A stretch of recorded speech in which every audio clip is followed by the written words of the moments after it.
Le 18 octobre, c'est la journée mondiale de la ménopause. Et c'est l'occasion de parler d'un sujet qui en fait nous concerne tous et toutes, de près ou de loin. Mais qu'est-ce qu'on sait vraiment sur cette étape de la vie, au-delà des clichés? C'est une transition immense qui touche au corps, bien sûr, mais aussi à notre vie sociale, à l'intime. Bref, aujourd'hui, on va décortiquer ça ensemble pour y voir plus clair. Ni une maladie, ni une déchéance féminine. Cette phrase, elle est forte, n'est-ce pas? Et c'est le message que l'Organisation mondiale de la santé, l'OMS, martèle depuis des décennies. C'est vraiment ça le point de départ de notre analyse aujourd'hui. Il est plus que temps de changer notre regard sur la ménopause.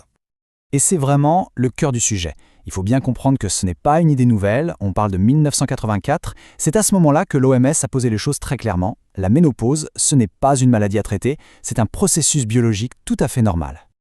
Alors concrètement, de quoi parle-t-on? La définition médicale, elle, est assez simple.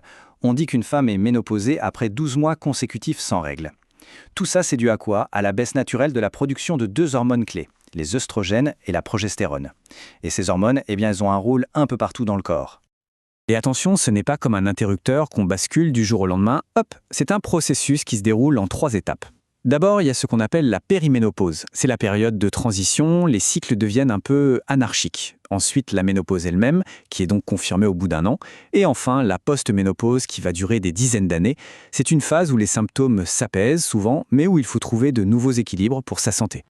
Quand on dit ménopause, on pense souvent bouffée de chaleur. C'est un peu le cliché. Mais en réalité, l'impact est beaucoup plus large. Il est temps de regarder l'image d'ensemble pour vraiment comprendre ce que ça implique.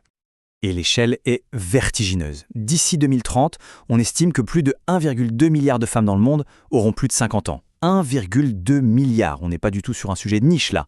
C'est un enjeu de santé publique à l'échelle mondiale, tout simplement. Et pourtant, regardez le paradoxe. Face à ce nombre gigantesque de personnes concernées, le manque d'information est flagrant. 44%, ça veut dire que près d'une femme sur 2 estime ne pas être assez bien informée. C'est ce fossé énorme que des journées comme celle-ci tentent petit à petit de combler. Parce que les symptômes, eux, sont bien réels. Ils sont très variés. Alors oui, il y a les fameuses bouffées de chaleur et les sueurs la nuit. Mais il y a aussi les troubles du sommeil, qui peuvent vraiment devenir un cauchemar. Des changements d'humeur, l'irritabilité, l'anxiété, parfois une prise de poids, des douleurs dans les articulations, une fatigue qui ne part jamais. La liste est longue, et ça montre bien que cette transition hormonale, elle secoue tout l'organisme et le bien-être en général. Mais au-delà de ce qu'on ressent au quotidien, le point vraiment crucial, c'est de comprendre ce qui se joue sur le long terme. La chute des oestrogènes a des conséquences silencieuses. Elle fragilise les os, ce qui augmente le risque d'ostéoporose, et elle augmente aussi la vulnérabilité aux maladies cardiovasculaires. D'ailleurs, c'est la première cause de mortalité chez les femmes de plus de 50 ans. C'est pour ça qu'un suivi médical régulier est absolument essentiel. Bon, après avoir dit tout ça, la bonne nouvelle, et elle est de taille, c'est qu'on n'est pas du tout démunis face à ces changements. Il existe tout un tas de solutions, de stratégies concrètes pour mieux vivre cette période et toutes les belles années qui suivent. Alors, la grande question, c'est, concrètement, on fait quoi? L'idée centrale, c'est de ne pas subir, c'est de prendre les choses en main, d'être acteur ou actrice de sa propre santé. Voyons un peu comment ça peut se traduire. En gros, il y a 2 grandes approches. D'un côté, on a le traitement hormonal de la ménopause, le THM. Il a parfois mauvaise presse à cause de polémiques passées, mais il a beaucoup évolué et reste hyper efficace pour pas mal de symptômes. Par contre, ça, c'est une décision qui se prend absolument avec son médecin, au cas par cas. Et de l'autre côté, il y a toutes les approches non hormonales, plus naturelles, qui tournent autour du mode de vie. Et souvent, la clé, c'est de trouver le bon mélange pour soi. Il n'y a pas de solution unique. Et quand on parle de ces approches plus naturelles, on parle de choses très concrètes. D'abord, l'alimentation. Faire le plein de fruits, de légumes, de bons gras comme les oméga 3, et surtout de calcium et de vitamine D pour les os. Ensuite, bouger.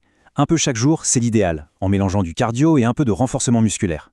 Et enfin, la gestion du stress. C'est hyper important. Le yoga, la méditation, la pleine conscience, tout ça peut vraiment aider à réguler les symptômes. Ces 3 piliers, c'est la base pour améliorer sa qualité de vie. Mais attention, la ménopause, ce n'est pas juste une question de santé personnelle. C'est un sujet qui dépasse largement la sphère privée. C'est un véritable enjeu de société, et ça a des répercussions très concrètes, par exemple dans le monde professionnel. Le gros problème, c'est que le sujet reste terriblement tabou. Il y a encore cette idée qui traîne, cette perception un peu archaïque de la femme ménopausée qui serait moins utile, socialement ou au travail. C'est une idée renforcée par des médias qui ne valorisent que la jeunesse. Briser ce silence, libérer la parole, c'est vraiment la toute première étape pour que les mentalités évoluent. Et au travail, les conséquences peuvent être directes. Une grosse fatigue, des difficultés de concentration, des troubles du sommeil. Forcément, ça peut impacter la productivité. Heureusement, il y a des pays pionniers, comme le Royaume-Uni ou le Canada, qui commencent à mettre en place des politiques ménopause-friendly dans les entreprises. Ça peut être des horaires plus flexibles ou de la formation pour les managers, pour qu'ils comprennent de quoi il s'agit. C'est une reconnaissance, enfin, que le bien-être au travail, ça passe aussi par là. Heureusement, on sent qu'il y a un vent de changement.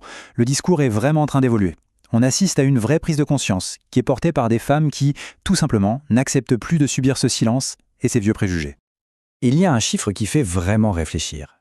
Avec l'allongement de l'espérance de vie, les femmes passent aujourd'hui plus d'un tiers de leur vie en post-ménopause. Plus d'un tiers!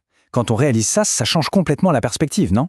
L'enjeu, ce n'est plus de gérer une fin, mais c'est de préparer 30, 40, voire 50 années de vie en pleine forme et en pleine possession de ses moyens. C'est pour ça que la ménopause est devenue un vrai sujet carrefour. C'est un sujet féministe, évidemment, parce que ça touche au corps des femmes et à leur place dans la société. C'est un sujet de société, on l'a vu avec l'impact sur le monde du travail. Et c'est aussi un sujet scientifique qui a besoin de beaucoup plus de recherche et d'innovation. Donc, pour conclure, s'il y a une idée à retenir, c'est peut-être celle-ci. Voir la ménopause non pas comme une fin, mais comme une métamorphose. C'est le début d'une nouvelle étape de vie, une période de maturité, où une meilleure connaissance de soi peut ouvrir la porte à un bien-être différent, renouvelé. Et finalement, ça pose une question bien plus large. Comment est-ce que notre société, dans son ensemble, accompagne les grandes transitions de la vie